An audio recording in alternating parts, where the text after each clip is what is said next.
Saludos a todos. Aquí estamos en Alquimia Dorada para hacer un cierre de este ciclo de, digamos, de exposición de este viaje de nuestro pez koi, de esta historia de transformación, de crecimiento, de evolución, de maduración también, de un, un proceso existencial de reencuentro, de, de búsqueda y también de hallazgos, en este caso internos, donde, bueno, pues tenemos al menos la posibilidad de acceder a una naturaleza intrínseca, en este caso al ser humano. No es que este viaje no lo recorran otros seres en otros cuerpos, como puedan ser vegetales o incluso minerales, otros animales, pero quizás la alegoría que pudiéramos utilizar para describir sus procesos ya no fuera la del pez koi. Pudiéramos contar sus historias a través de otro simbolismo. Pero en este caso, para el ser humano, esta historia del pez koi sí nos da la posibilidad de generar un entendimiento de este transitar humano, vamos a decir, en esta dimensión en la que nos encontramos. Y bueno, pues a través de esta alegoría, a través de esta historia, a través de esta imagen, como digo, ir generando una comprensión, ¿no?, de esta experiencia humana y también de un sentido que tal vez en sí mismo no sea un propósito, aunque se pudiera entender en una parte del camino con esos términos, pero sí un sentido existencial donde como humano puedo entender este transitar, pero también me va a poder permitir eh, entender y por consiguiente unificar el camino que otros seres recorren en esta dimensión. Es decir, que nos va a acercar a un estado de conciencia de unidad, donde vamos a poder reconocer nuestros propios procesos, pero también esos propios procesos los vamos a poder reconocer en un objeto, en una situación, en una otra persona o en un otro animal. Lo vamos a reconocer en esos vegetales, incluso en las estrellas o en constelaciones. Es decir, que en términos simbólicos, en términos arquetípicos, esta historia del pez koi y todos los elementos o los componentes que hemos ido desarrollando en estos encuentros son algo que pertenecen a una estructura arquetípica vinculada a esta dimensión y por consiguiente, como digo, el entrar en contacto, al menos con esta teoría, nos va a permitir generar ese estado de conciencia de unidad, poder atestiguar esa totalidad,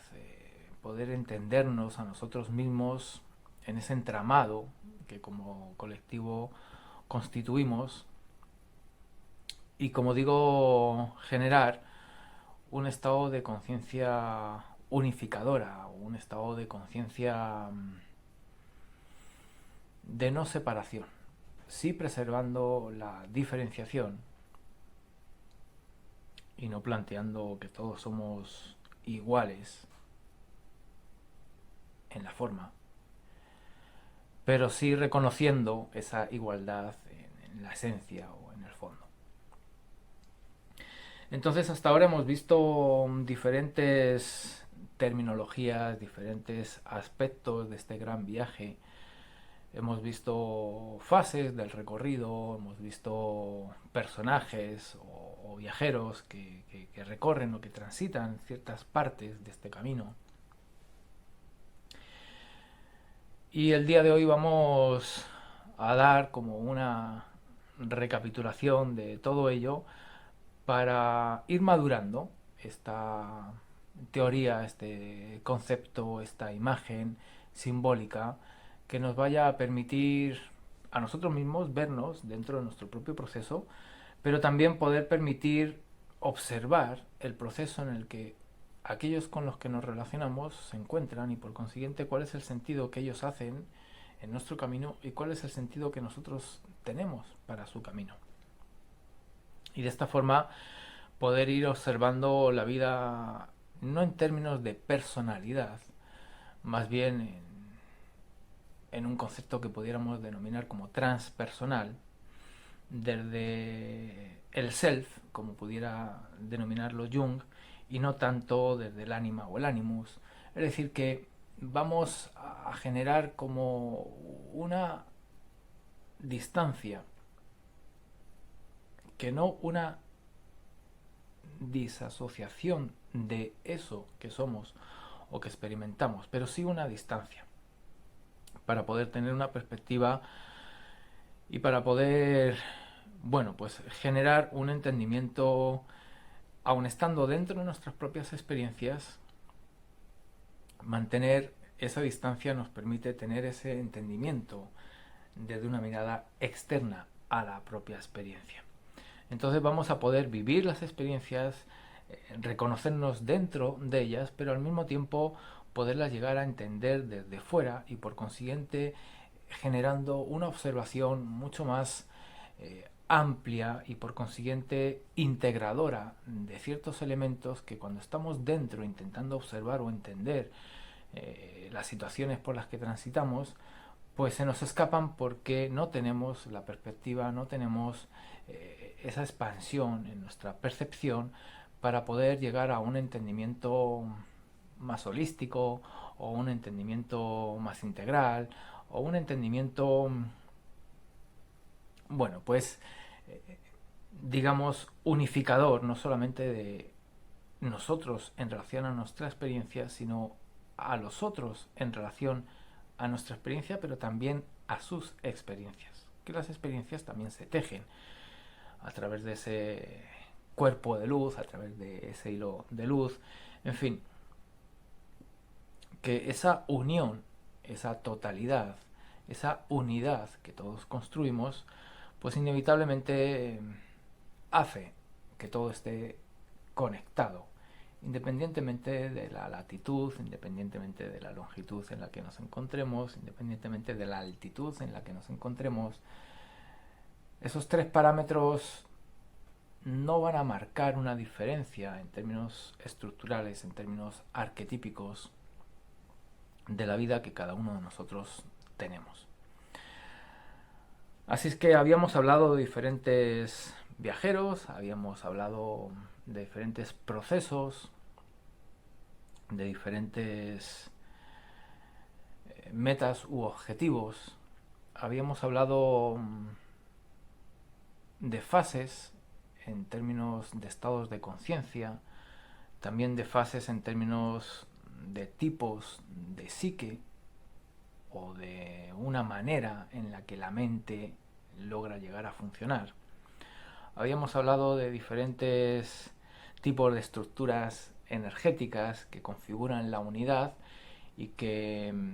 bueno, pues en esa interrelación también configuran la totalidad en la que nos encontramos. Y es relativamente importante tener como, bueno, pues cierto grado de orden con toda esa información, porque ese orden que logremos incorporar en nuestro mundo interno se va a ver reflejado también en ese orden externo que vamos a experimentar, con todas y cada una de sus situaciones, ya sean que las consideremos a través de diferentes juicios de valor, como experiencias luminosas o experiencias oscuras. Cuando llegamos a esa perspectiva y a poder observar con ese desapego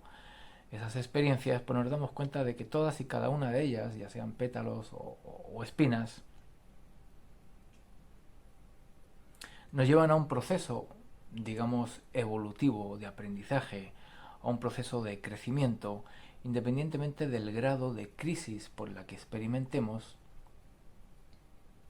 Cuando logramos salir de esas situaciones, logramos rescatar ese aprendizaje, nos damos cuenta de que hemos madurado, hemos crecido, hemos expandido nuestra conciencia, nuestra energía, hemos adquirido mayor tensión en esa energía, mayor luminosidad en esa energía, por consiguiente nuestro ánimo, nuestro humor, nuestra sensibilidad para apreciar la belleza o el amor, pues se agudizan. Entonces, vamos transformándonos dentro de este gran viaje, a veces sin darnos cuenta y a veces sin saber muy bien qué es como transformación lo que estamos viviendo. Y eso hace que le dediquemos mucha energía a intentar entenderlo, a intentar comprenderlo, incluso a veces de forma natural y espontánea realizamos un aprendizaje del cual no tomamos conciencia y a veces empleamos energía, tiempo, recursos para ir a buscar ciertas experiencias que nos den ciertos aprendizajes, siendo que esos aprendizajes la vida ya nos los ofreció, están en nuestra parte subconsciente o nuestra mente subconsciente y vamos buscando algo que en realidad ya tenemos. Entonces dedicamos, ¿no?, parte de nuestro camino en una búsqueda que en realidad no necesitamos. Y cuando tomamos conciencia de que eso ya había sido adquirido, pues ahí es cuando verdaderamente tenemos la posibilidad de utilizar esas herramientas, esa sabiduría, esa experiencia para continuar y avanzar en nuestro proceso. Entonces de ahí que sea necesaria, como digo, cierta claridad y cierto orden en todos estos conceptos, en todas estas fases o en todas estas metamorfosis que vamos experimentando en nuestro camino, para que realmente estemos ubicados dentro del mapa, en el lugar donde nos encontramos, y que a la hora de observar el mapa o de observarnos a nosotros mismos frente al espejo, pues no desvirtuemos esa imagen que proyectamos en el espejo y que tampoco a la hora de colocarnos en ese mapa nos coloquemos en un lugar que a lo mejor deseamos o en un lugar que, bueno, pues que creemos que estamos porque, como digo, no hemos reconocido ciertos avances y por consiguiente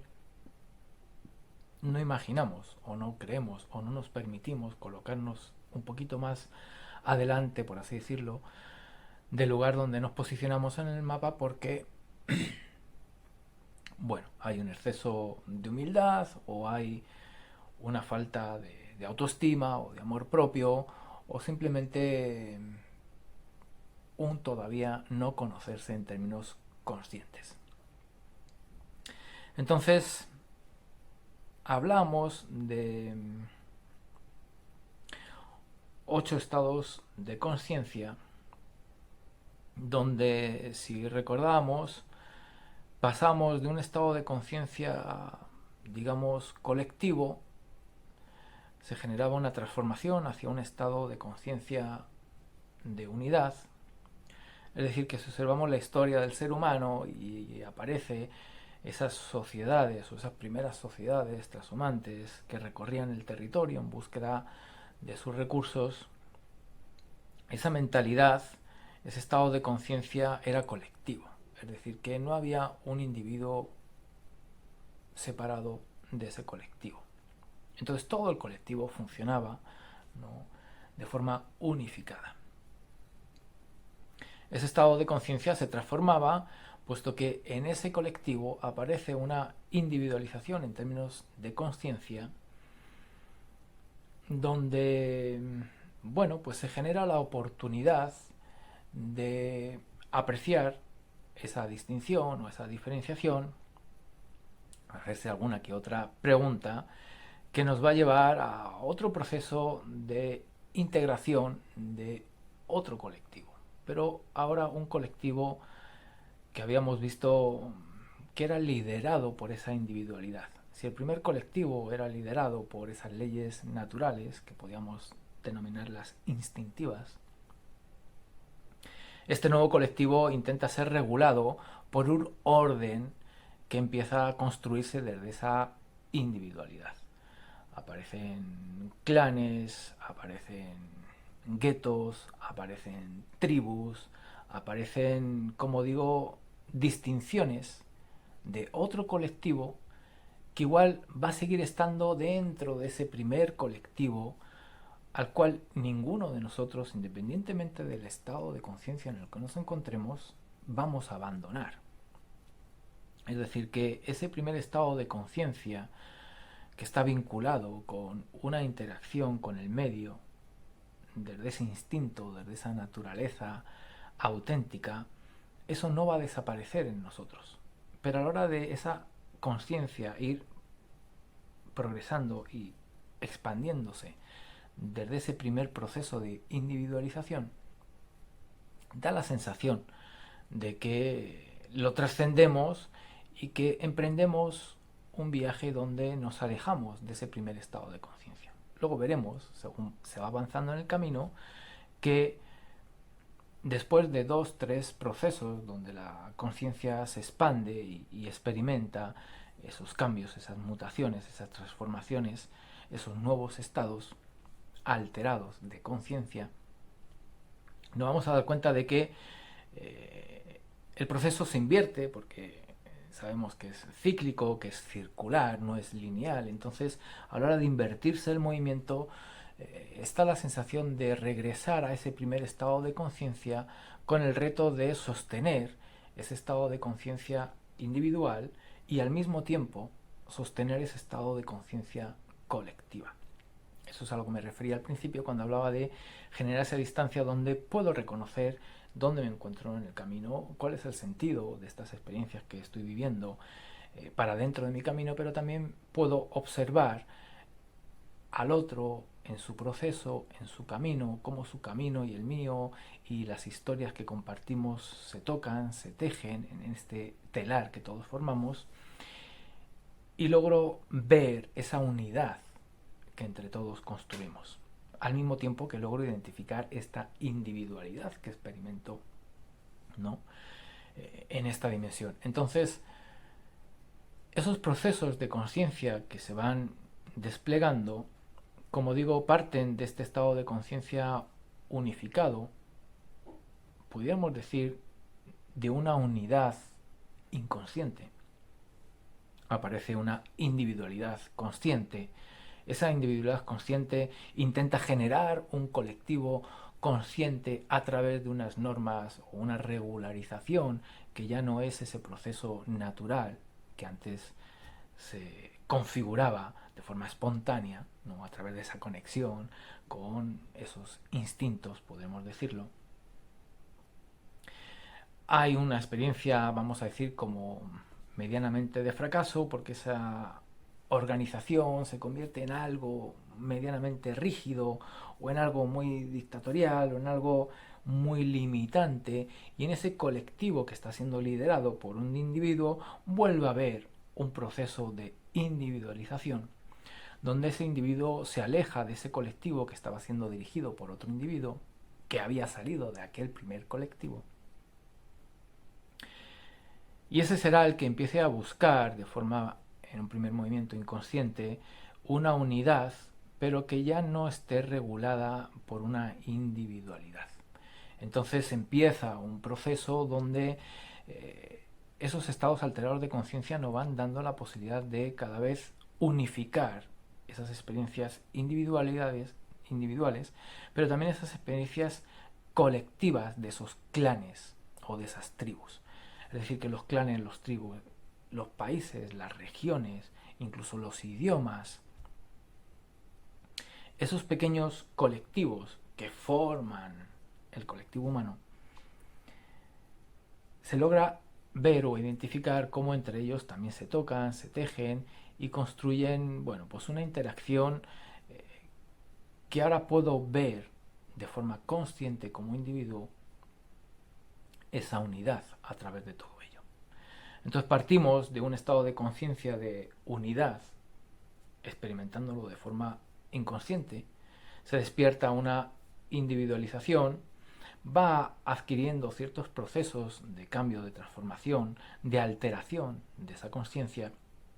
hasta regresar a un estado de conciencia unificado, donde percibimos la unidad o la totalidad, pero ahora sí desde una conciencia de individualidad. Es decir, que experimento una no separación inconsciente, luego voy experimentando ciertas diferenciaciones de forma consciente, experimento ciertas unificaciones aisladas de forma consciente, hasta que rompo esos márgenes que me aislaban de otros colectivos, empiezo a conectarme con otro estado de unidad, ahora de forma, digamos, individual, donde logro atestiguar la diferenciación al mismo tiempo de la no separación. Es decir, que partíamos de una no separación y una no diferenciación, pasamos por una diferenciación y una separación hasta llegar a una diferenciación y no separación. Digamos que en términos de conciencia ese es el viaje de nuestro pez koi.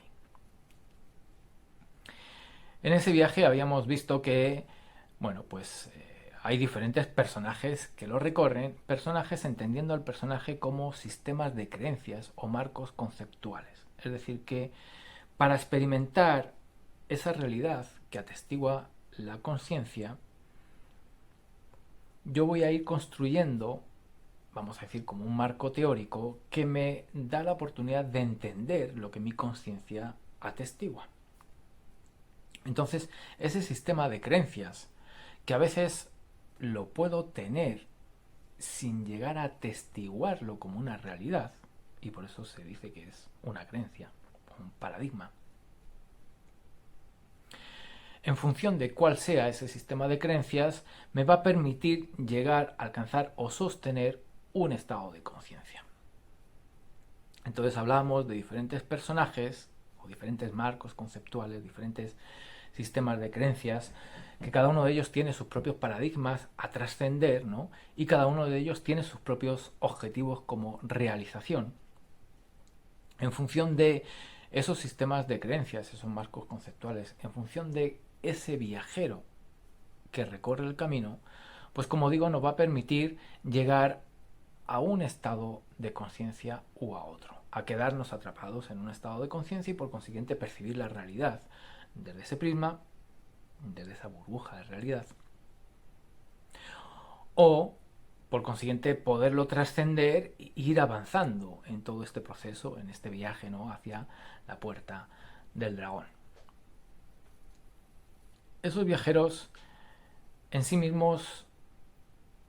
van a experimentar bueno, pues una serie de experiencias o de situaciones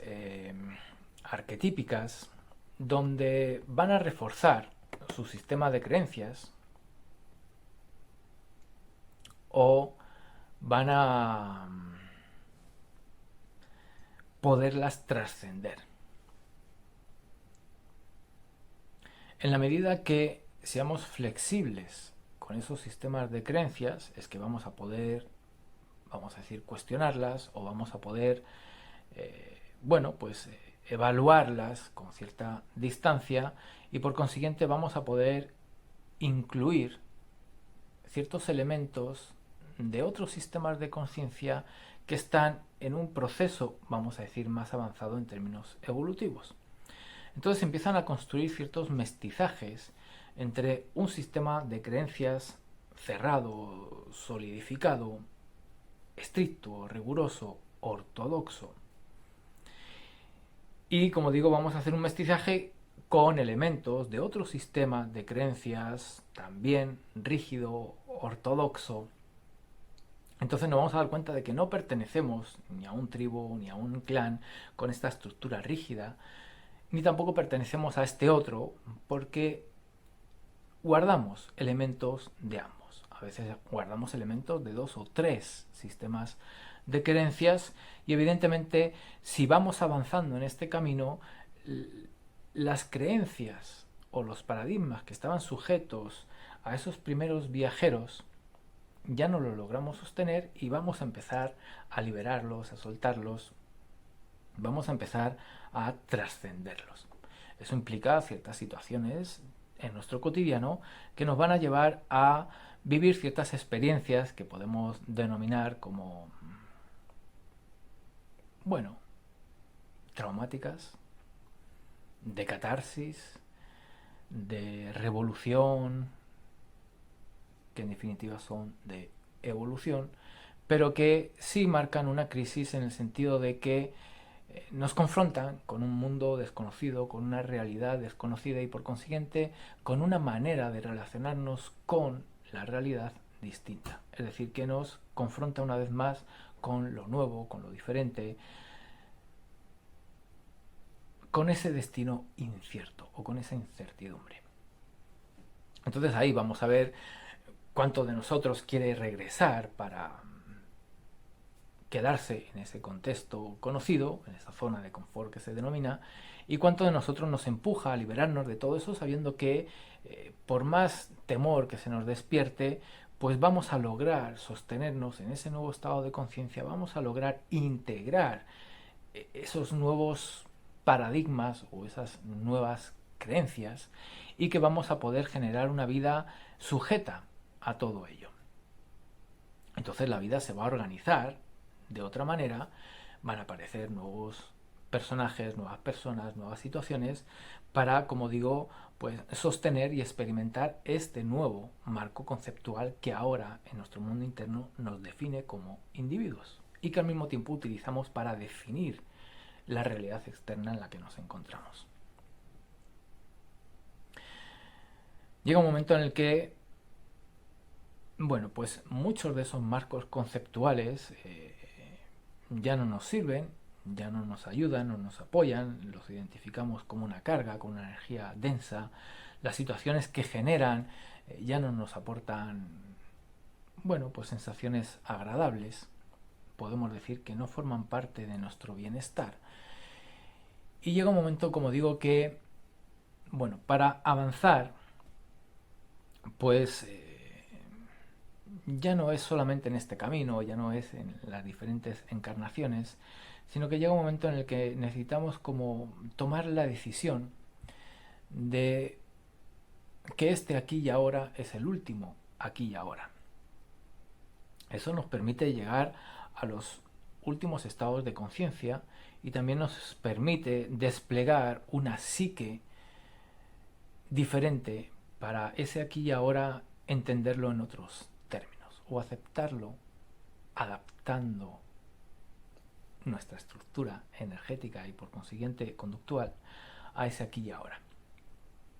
Entonces hay un momento dentro de esos viajeros donde hay un paso de valor, bueno, pues que necesita de aceptar que esta vida es su última vida o que este momento es el último momento. Y ahí es cuando uno se entrega 100% a la vida, a sí mismo y a aquello a lo que, bueno, pues en este presente comparte o se encuentra como parte de su camino. Si observamos, por poner el ejemplo del avatar del Cristo, pues aceptar que pudiera haber muerto en el Jordán, en su bautismo, aceptar que podía haber muerto en la cruz, pues da la posibilidad de una resurrección. Y esa resurrección es el proceso que se vive en ello, que podemos denominarlo como la puerta del dragón, es decir, el pez koi va a morir como forma estructural, como concepto psíquico, para nacer como dragón, siendo que desde el principio fue un dragón, pero que la autodefinición y la auto, digamos, percepción le hacían verse como pez koi. Entonces, ese tipo de experiencias donde aceptamos que este aquí y ahora es el último aquí y ahora, nos acercan a esa puerta del dragón. Pero para generar una tranquilidad a la hora de no cargar con nuestro pasado y no proyectarnos y desear un futuro, necesitamos establecer una estructura psíquica que nos permita mantenernos en el presente. Y esa estructura psíquica que habíamos visto en aquel encuentro de, bueno, pues esa programación holográfica, ¿no? Si nos damos cuenta, va a ir desde una mente, como digo, subconsciente, esa mente original que teníamos en esas primeras sociedades, en ese primer estado de conciencia de unidad colectiva, de forma inconsciente, es decir, que ese estado, aquellas experiencias de esos primeros colectivos humanos se encuentran en esa mente subconsciente. Una mente subconsciente que va a guardar la memoria arquetípica de cómo son las relaciones humanas, cómo es la relación con el medio, cómo son esas interacciones personales y colectivas, y que en esos procesos de individualización, de separación, de aislación, que ese estado de conciencia ha ido desarrollando, pues esa mente ha ido aprendiendo a entender y percibir la realidad bajo esos sistemas de creencias y por consiguiente a definirla y explicarla de una determinada manera. Entonces, ¿qué ocurre? El proceso mental ha sido educado a través de ese estado de conciencia y a través de ese sistema de creencias. Entonces, esa estructura mental de nuestra psique nos genera un pensamiento propio, nos genera una respuesta propia, genera una reacción frente a cualquier estímulo, ya sea una conversación, ya sea una interacción energética, emocional, física, genera una reacción. Y es una reacción que está inducida por ese proceso mental que ocurre de forma inconsciente y que a veces nos hace hablar con cierta incluso elocuencia, donde conocemos, sabemos lo que decimos, pero en realidad no lo estamos haciendo desde nuestra propia esencia, sino que esa psique tiene una programación y esa programación se ejecuta a través de estos estímulos externos. Defendemos ideas, justificamos comportamientos, valoramos o juzgamos ciertas situaciones en base a esa estructura que nuestra psique tiene en su interior. Entonces esa psique, a la hora de ir transformándose, puede observarse de diferentes lugares, puede entenderse de diferentes formas, hasta que va llegando a esa mente iluminada o a esa mente, digamos, como medianamente realizada, en el sentido de que aparece esa individualidad en el pensamiento, no en la estructura del yo soy, sino en el pensamiento. Un libre pensador. Alguien que puede abstraerse de todos esos condicionamientos, de todos esos programas psíquicos que contiene en su interior y puede generar un tejido neuronal a través de su propia voluntad. No la voluntad de ejecutar una acción. En un primer instante, la voluntad de ejecutar un pensamiento propio. Entonces ya no repetimos patrones de un otro, no somos los sucesores de una escuela, de una tradición, no formamos parte de un clan o de un colectivo aislado de otros clanes y otros colectivos, sino que esa mente nos permite empezar a generar un tipo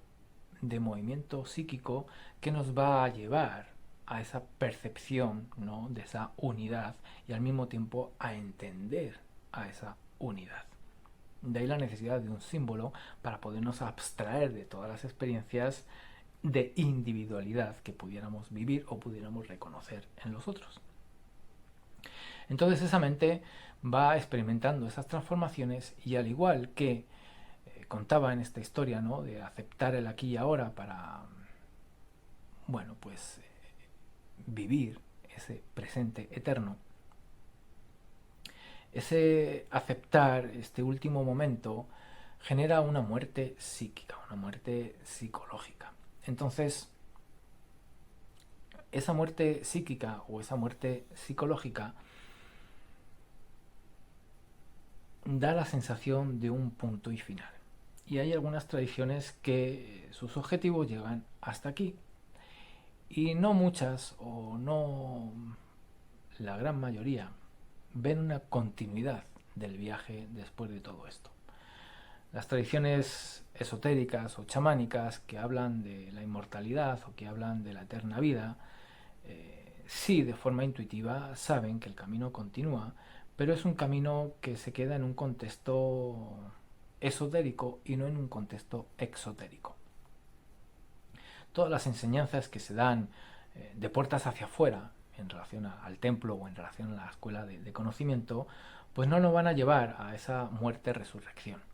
Y las enseñanzas que se dan dentro de las puertas del templo, pues no para todos van a ser facilitadas. Es decir, que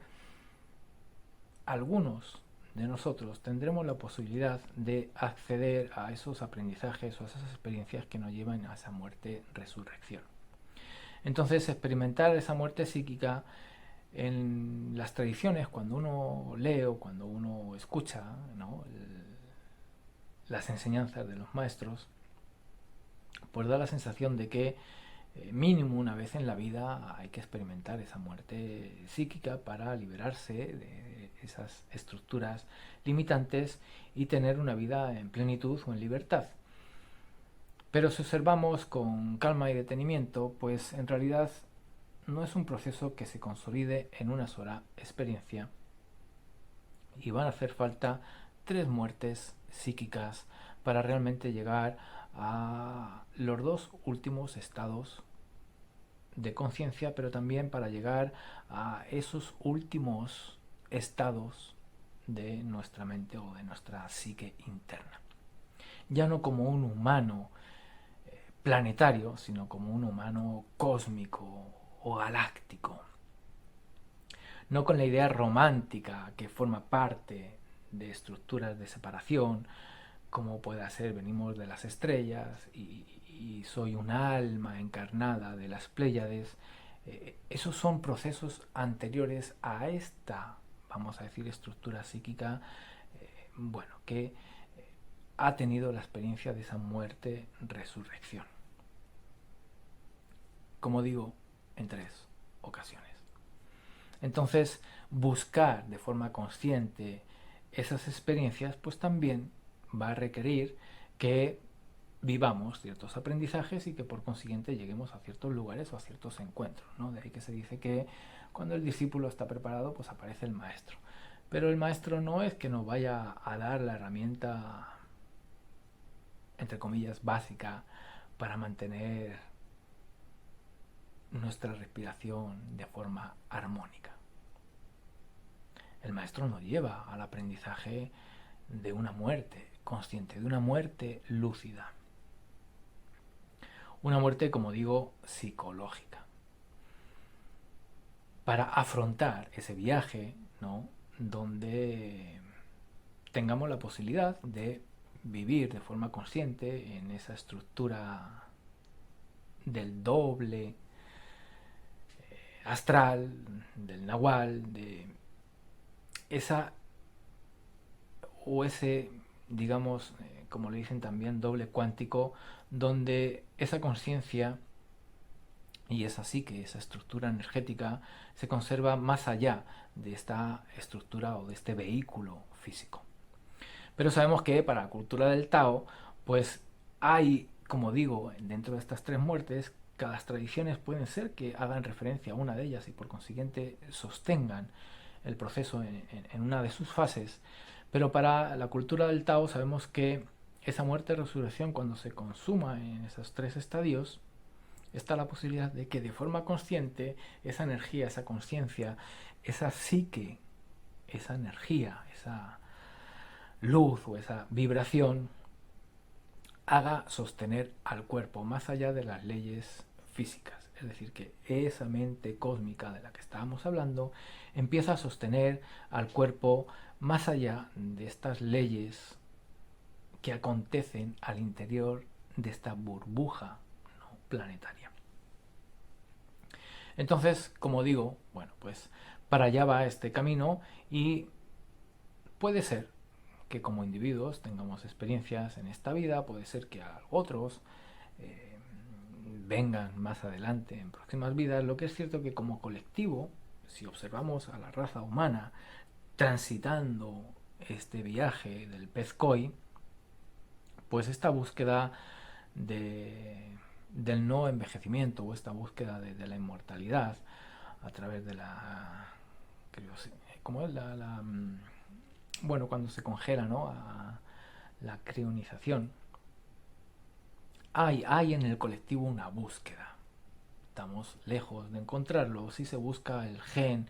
dentro del ADN de esa inmortalidad para mejorar ciertos procesos, sobre todo en relación a enfermedades que están asociadas con un envejecimiento. Sí hay estudios científicos que van para allá, pero como colectivo todavía estamos lejos de generar una muerte psicológica, podríamos decir de que una segunda muerte psicológica, si aceptamos que en nuestra experiencia como colectivo tuvimos una primera muerte psicológica. Podríamos hablar sobre eso. Pero,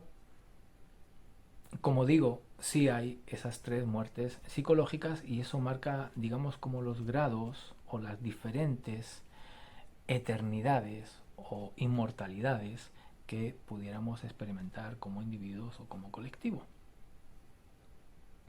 Entonces hablamos de esa evolución psíquica que necesita de un quiebre, de una muerte para una resurrección, que como digo nos va a permitir acceder a esos últimos estados de conciencia que habíamos descrito. Y todo eso hablamos de que podía ser posible si es que manteníamos nuestra estructura energética con cierta armonía y con cierto equilibrio. Cuando experimentamos estas transformaciones, nuestro campo vibracional experimenta una mutación en términos geométricos. Y para sostener las nuevas geometrías necesitamos incorporar otro grado de densidad en nuestra energía y por consiguiente también otro patrón de vibración de nuestra energía. Se habla de resonancia, se habla de que las cosas nos vibran o nos hacen resonancia, pero quizás no hay la comprensión de que para sostener ciertos estados de conciencia y para sostener cierta estructura psíquica se necesita de un patrón de vibración también sostenido y se necesita de una intensidad o de una densidad en nuestra estructura energética, de una presencia en nuestra vida en términos energéticos. Entonces, vamos a ir viendo cómo esa estructura energética, entre comillas, aparentemente caótica, va a ir adquiriendo ciertos procesos de transformación donde va a ir adquiriendo un orden geométrico que va a ir consolidando esas estructuras cada vez más complejas en términos de geometría. Entonces vamos a ir adquiriendo más ángulos a nuestra estructura energética. Entonces nuestras primeras estructuras energéticas, allá en ese estado de conciencia de unidad, de forma inconsciente, eran muy redondas, ¿no? Y fluíamos con la vida desde una interacción cinestésica, ¿no? Desde una intuición, desde una sensación. Era el cuerpo el que hablaba a la hora de acercarnos en relación al frío, al calor, a un alimento, es decir, era algo que ocurría en nuestro interior y eso que ocurría, ese fluir de esa energía, como digo, bueno, pues era una estructura muy circular. La primera individualización genera una geometría más angular y los siguientes procesos van generando nuevas estructuras con más ángulos, pero nos damos cuenta de que al mismo tiempo que genera esa estructura energética nuevos ángulos, el número de ángulos que vamos adquiriendo en nuestra estructura energética hace que esa energía sea menos puntiaguda, en el sentido de que vuelve a acercarse a un patrón cercano a lo circular, sin llegar a ser circular porque tiene ángulos, pero no lo mismo si observamos, ¿no? Un triángulo, no lo mismo que un cuadrado, no lo mismo que un pentágono, que un hexágono, que un octógono. Cuando vamos a un dodecaedro, esa cantidad de ángulos que observamos en esa estructura, cuando lo observamos con cierta distancia, sí reconocemos ángulos, pero empezamos a reconocer también una estructura circular. Entonces, para ir sosteniendo todos estos procesos de los que estábamos hablando, necesitamos ir adquiriendo estas metamorfosis en nuestra estructura energética, y eso va a hacer que nuestra estructura energética experimente ciertas situaciones de golpe, ciertas situaciones de traumatismo, ciertas experiencias que van a romper la estructura anterior, que nos van a poner a prueba en el sentido de que nos vamos a tener que sostener sin una estructura definida. Y si logramos sostener ese proceso de transformación, aparecerá un desdoblamiento, es decir, emergerá, ¿no?, dentro de esa, vamos a decirle, como de ese toroide, emergerá una nueva forma geométrica que consolidará nuestro cuerpo energético. Y así es como iremos evolucionando. Si observamos, pues, bueno, ciertos procesos en la vida, podemos observar de que se rompe una forma que estaba asociada a una experiencia de nuestro pasado y que se reconstruye una forma nueva donde sí es cierto que podemos rescatar algunos elementos, pero aunque rescatemos algunos elementos, cuando los unimos o los juntamos, los dejamos acomodados con los nuevos elementos, los mismos elementos ya no dan o no transmiten lo mismo que transmitían en el proceso anterior. Entonces vamos a tener experiencias donde va a haber una fractura de nuestro cuerpo energético, va a haber, digamos, como un proceso de reequilibrio,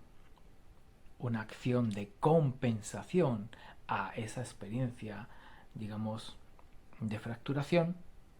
o de ruptura, para sostener y consolidar un nuevo patrón de vibración, una nueva forma geométrica que nos va a permitir, en términos energéticos, incubar o contener a una nueva estructura psíquica y cobijar y sostener a un nuevo estado de conciencia. Entonces, de ahí que hablábamos que era necesario un avance en términos psíquicos, que era necesario un avance en términos de estado de conciencia y que era necesario un avance en esta forma o en esta estructura energética. Entonces, hay tradiciones, hay culturas que sabemos que nos van a llevar una parte del camino, y cuando reconocemos que para continuar el camino pues necesitamos liberarnos de todo esto, vamos a experimentar como esa crisis, vamos a experimentar como esa ruptura, vamos a experimentar esa muerte. Si nos identificamos con la parte o la forma individual y separada que reconocemos que somos, pues evidentemente cuando observamos desde esa perspectiva, esa individualidad separada tiene un final. Entonces empezamos a temer a ese final porque reconocemos que con ese final nosotros, a la hora de identificarnos con esa forma, perecemos también en ello. Si vamos, aunque sea en términos teóricos, entendiendo todo este viaje, todo este transitar, podemos entender de que el yo soy en términos de conciencia, el yo soy en términos psíquicos y el yo soy en términos energéticos no muere, no tiene un final como tal. Entonces me puedo acercar a ese proceso de catarsis, a ese proceso de crisis, a ese proceso de muerte, para permitirme experimentar un proceso de resurrección, que no de reencarnación. Y en esos procesos de muerte y resurrección, más me permito vivirlos, afrontando ese temor o ese miedo, más me voy a sentir cómodo en ellos y por consiguiente, digamos, voy a adquirir otra ligereza o otro ritmo a la hora de experimentarlos. Eso va a hacer que la vida adquiera, ¿no? Pues un ritmo que a veces puede resultar medianamente vertiginoso, porque si intentamos sostener, entender y acomodar desde nosotros todo lo que estamos viviendo, pues necesitamos hacerlo a otro ritmo, porque digamos que nuestra capacidad de procesar requiere de ese tiempo. Si nos entregamos a la experiencia sin la necesidad de intelectualizarla desde una mente razonal o lógica, pues el proceso puede adquirir una velocidad donde esas transformaciones, ya a la hora de ser rápidas, van a generar un menor grado de catarsis. Es decir, que los procesos de catarsis, los procesos de crisis, los procesos de esa, como se dice, crisis curativa, ¿no? Esos procesos donde sabemos que estamos en una transición de algo que es viejo hacia algo que es nuevo. Si nos permitimos entregarnos a todo ello, pues a la hora de pasar a esa velocidad o a esa rapidez, la sensación dentro de ese proceso va a ser mucho más agradable, en el sentido de que no lo estoy viviendo desde el yo soy que muere,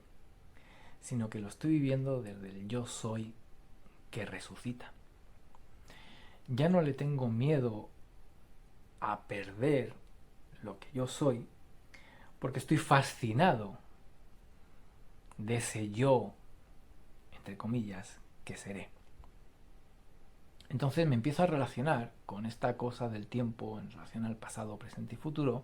de forma distinta, y ese yo del futuro, si se aceleran estos procesos, empieza a ser sostenido en un lugar muy cercano al yo del presente. Entonces aparece un presente continuo que nos permite vivir este tipo de experiencias desde un estado de serenidad, de calma, de paz, donde el proceso se experimenta, pero no hay un juicio de valor sobre ello y tampoco hay una búsqueda o una necesidad de entender en sí mismo qué es ello que estoy experimentando. Entonces la experiencia regresa otra vez al cuerpo, al mundo de las sensaciones, lo atestiguo y la mente no hace el acto de entenderlo en términos de una psique de personalidad, sino que la mente empieza a entenderlo dentro de esta concepción de la unidad, es decir, que vuelve, como decía, esa mente colectiva. Por consiguiente, la experiencia ya no es mía, es de todos. Y por consiguiente, esas sensaciones relativamente asociadas en términos desagradables a esas crisis empiezan a diluirse también en ese colectivo. Hasta tal punto de que la crisis del invierno, la crisis de que una hoja se congela y se rompe, o de que se fractura el tronco del árbol, o que aparece un arañazo de ese animal que se cae del árbol, ese tipo de experiencias empiezan a verse diluidas en ese colectivo y uno puede experimentar lo que ese colectivo está experimentando.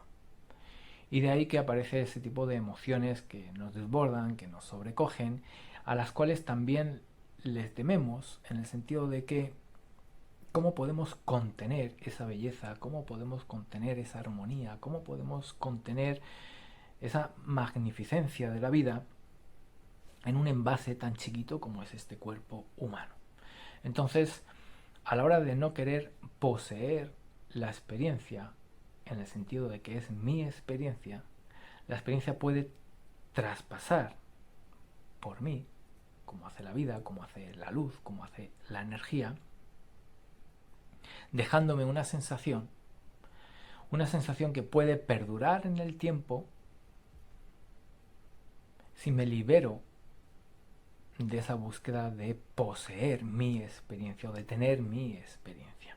sino de vivir la experiencia de la vida. Ahí, como digo, nos acercamos no solamente a la puerta del dragón, sino que nos acercamos a ese proceso de transformación, transmutación, de realización, que como decía al principio de todos estos encuentros, pues va a dar la oportunidad, ¿no?, de generar un retorno a esa laguna, a ese lago. Es decir, que no nos vamos a quedar iluminados en algo insustancial, en un paraíso etéreo, no nos vamos a quedar abstraídos en una cueva como un yogi del Himalaya. Vamos a poder regresar a compartirnos, ¿no?, con esa unidad, con esa totalidad. Al igual que lo hace el cuerpo, por ejemplo, cuando observamos a las células madre, como podemos observar al sistema nervioso central, como podemos observar que todas y cada una de las partes que configuran el cuerpo, independientemente de la acción que desempeñen, de la función que tengan, pues cada una de ellas interactúa con el colectivo para preservar esa unidad de ese colectivo. Entonces ya no es una iluminación o una realización, ya no es una inmortalidad insustancial, alejada de un otro, sino que aparece, como digo, la posibilidad de experimentar una realización, una iluminación también colectiva y compartiéndonos con el colectivo, teniendo una experiencia humana, física, terrenal, experimentando esas sensaciones desbordantes de esa belleza, de esa, digamos, como magnificencia de esos milagros, ¿no?, que suceden en cada uno de los instantes. Y desde ahí quizás sí tenga un sentido, ¿no?, el mantenerse en esta realidad física. Si conservamos ideas donde la vida es un sufrimiento, donde la vida es pecaminosa, donde la vida es una cárcel o un encerramiento, pues evidentemente que no vamos a buscar llegar a esa puerta del dragón, a esa resurrección. Pero si aceptamos que la vida,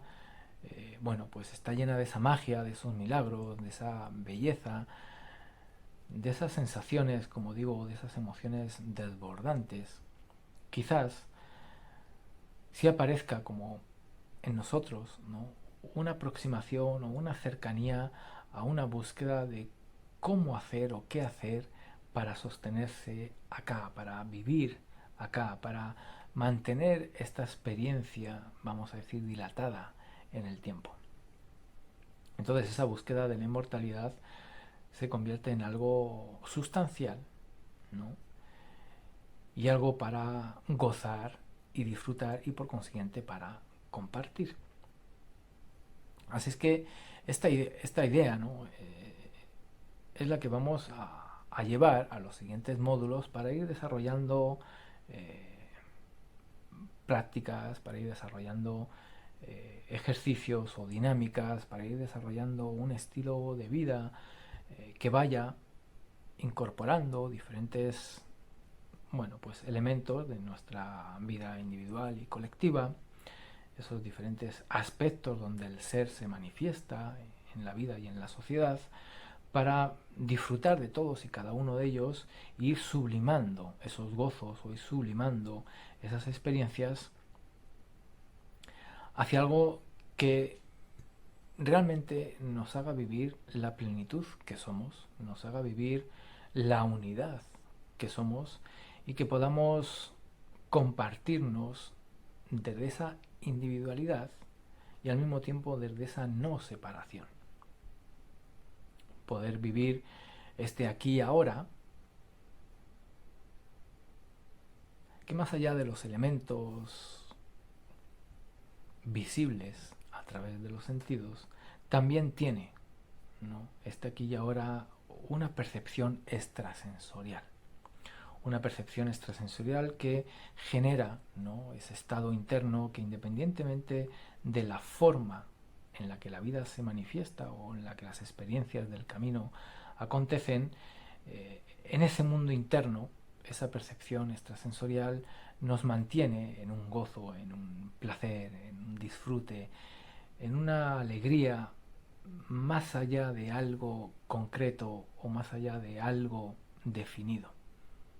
sino una alegría intrínseca al ser. Rescata esa inocencia, ¿no?, de gozar y disfrutar la vida, porque eso somos, ¿no?, ese gozo. Entonces iremos viendo, como digo, en los siguientes módulos, de qué manera podemos ir incorporando elementos a nuestro estilo de vida que nos acerquen a un disfrutar la vida, y que ese disfrute, ese gozo, haga que realmente se despierte, ¿no?, ese cariño por vivir, ese amor a la vida, no a mi vida o a la vida de estos que me rodean, sino en términos abarcativos, ¿no?, un amor a la vida con sus pétalos y sus espinas, y que vayamos acercándonos como colectivo pues a esa intuición de que es posible generar una nueva transformación colectiva,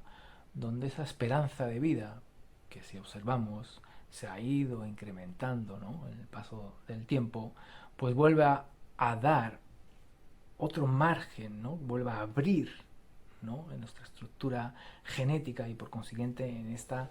digamos, estructura social o colectiva, vuelva a abrir un nuevo rango de experiencia humana, donde ya no sean esos 90 años, sino a lo mejor unos 120, 130, incluso 150, o poder llegar a esos 180 que, bueno, pudiera ser una vida normal para un ser humano. Si observamos ciertas mitologías, ¿no?, donde hablaban de seres que parecían medianamente inmortales, ¿no?, seres que a lo mejor venían de otra parte del firmamento o del universo, y que, claro, pues desde una mirada humana, con una esperanza de vida de 30, 40 años, pues para un ser que vive 90, pues son casi 3 generaciones las que lo van a ver estando ahí. Entonces se construye una idea de inmortalidad de alguien que a lo mejor vivía 90 años, pero frente a ese que vivía 30, pues como digo, son 3, 4 generaciones lo que lo ven. Si en lugar de 90 pues son 110, 120, pues ya son 4 o 5 generaciones. Y si nos vamos a 150, 180 años de vida, pues necesitamos muchas generaciones para, digamos, poder observar la vida de ese individuo. Entonces hay ya escritos, ¿no?, hay mitologías, hay experiencias con seres que denominamos o se denominaban inmortales, que quizás no fueran algo distinto a lo que somos nosotros, sino que en términos evolutivos, en otra parte del multiverso, pues habían incorporado un estilo de vida que les permitía despertar esa información genética y por consiguiente vivir un potencial que nosotros, en este planeta, pues todavía tenemos dormido. Entonces no es un despertar de conciencia donde nos liberamos de una manipulación mediática, por así decirlo, ¿no?, o nos liberamos de un sistema social económico, sino un despertar genético para mejorar nuestro mundo interno a la hora de vivir la experiencia humana, pero al mismo tiempo para alargar la posibilidad de disfrutar de la experiencia humana. Así que veremos todo esto en nuevos encuentros. El día de hoy dejamos, bueno, pues esta, como decía, recapitulación de lo visto hasta ahora en este primer módulo, y desde aquí le daremos continuidad a este viaje maravilloso de nuestro pez koi. Os mando un abrazo enorme y nos vemos en próximos encuentros.